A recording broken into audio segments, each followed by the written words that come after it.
Latest खबरें पाने के लिए कल्याण टुडे चैनल को सब्सक्राइब करें और नोटिफिकेशन पाने के लिए बेल आइकॉन बजाएं।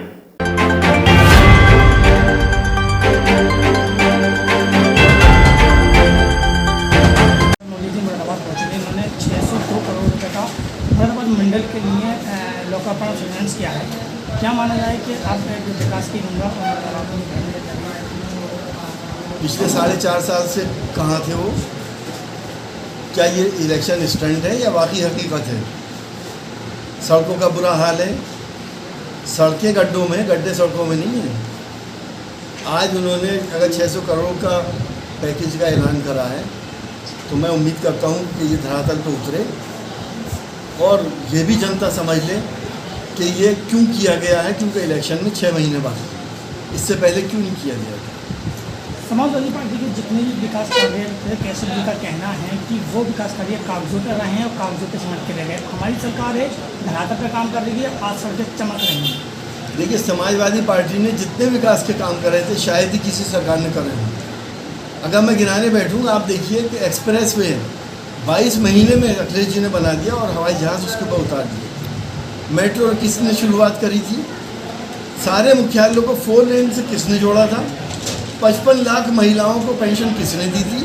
लैपटॉप किसने दिए थे? कन्या विद्याधन किसने दिया था? हमारी बेटी उसके कल में पैसा किसने दिया था? मैं अगर गिनाऊँ तो बहुत।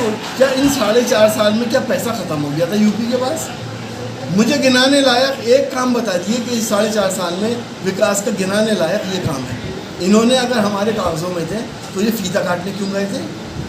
इन्होंने तो हमारे कामों में फीते काटे हैं, उसके अलावा कुछ ही नहीं करा। उन्होंने कहा कि इनकी सरकार जब आती है तो कागज़ों में कार्रवाई होती है, परंतु सर कैसे जी ने बातचीत में अपने भाषण में बोलते हुए कहा है कि जिस तरह से अखिलेश यादव जी ने कहा है कि भारतीय जनता पार्टी गुंडों की पार्टी है, तो उन्हें पहले खुद को अपने आप को देखना चाहिए, जो जैसा होता है वो वैसा दिखाई देता है।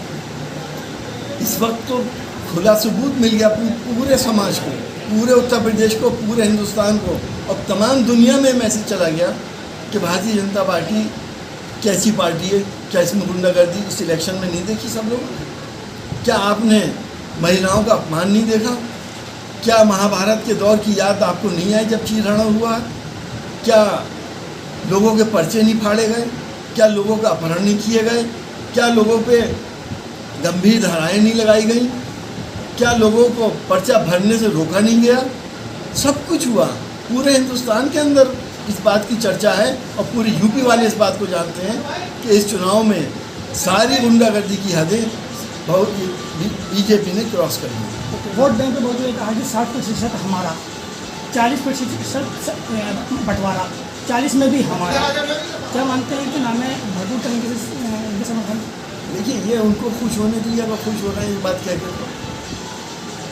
जब ये जनता से ये चुनाव हुआ था तो वोट प्रतिशत किसका ज़्यादा था? अभी तो वही है भाई। आपने देखा ज़िला पंचायत के मेंबर चुने गए, उसमें किसको वोट प्रतिशत मिला था? उनका 60% कहाँ से हो गया? अब उसको पोलराइज करें, हिंदू मुसलमान करें, कम्युनलाइज करें, आपस में नफरतें पैदा करके थोड़ा बहुत हो सकता है हासिल कर लें। लेकिन हिंदू भाई भी समझ गया है कि अब ये काट की हांडी अब चलेगी नहीं। जनसंख्या नियंत्रण कानून पे क्या कहना चाहिए सर? देखिए, ये भी एक इलेक्शन मुद्दा है। पिछले 4.5 साल से तो कुछ कहा नहीं। 4.5 साल से सरकार है तो जनसंख्या नियंत्रण कानून क्यों नहीं बनाया था? क्या अभी ज़रूरत पेश आ गई? अब ये इसको मुसलमानों पर डालेंगे तो मुसलमान जनसंख्या बढ़ा देंगे और इसको हिंदू मुसलमान करने की कोशिश करेंगे, जबकि सबको मालूम है कि मुसलमान के ऊपर इससे कोई फ़र्क नहीं पड़ रहा। अगर आप 1951 के आंकड़े उठा के देखिए और आज के आंकड़े उठा के देखिए तो आपको मालूम हो जाएगा जनसंख्या किसने बढ़ाई। सेंसस का जो रिकॉर्ड है वो मैं कोई गलत कह रहा हूँ तो बता दिए। तो मुसलमान को इस बात की परवाह नहीं है कि क्या कानून लाए। मुसलमान इस बात से कोई इसको परेशानी नहीं है। जनसंख्या कानून लाना चाह रहे हैं, लेकिन हमें एक परेशानी है कि ये यकसा तरीके से सब पे लागू होना चाहिए, ना कि किसी पर्टिकुलर कम्युनिटी पे लागू हो और बाकी पे ना हो, जैसा आसाम में हुआ है। सब पर अगर लागू होता तो आप इसका समर्थन करते हैं? अगर ईमानदारी से करते हैं, जनसंख्या को नियंत्रण करने के लिए कर रहे हैं, तो हम ये समझते हैं कि 2 बच्चों का नहीं बल्कि 3 बच्चों का कानून आना चाहिए। हमारा हिंदुस्तान बूढ़ा हिंदुस्तान हो जाएगा अब से 15 साल के बाद। यहाँ बूढ़े ही बूढ़े नजर आएंगे और जवान ब्रेन ख़त्म हो जाएगा, जैसे चीन के अंदर हुआ। चीन ने भी ये एक्सपेरिमेंट करा था और आज चीन ने खुली छूट दे दी, आप जितने चाहें बच्चे पैदा करें। उन्नाव में जो पत्रकारों के साथ जो मामला सामने आया, क्या कहना चाहिए? जितनी भी उसके लिए हम लोग उसके लिए प्रोटेस्ट करें वो कम है। पत्रकार डेमोक्रेसी का चौथा पिलर है।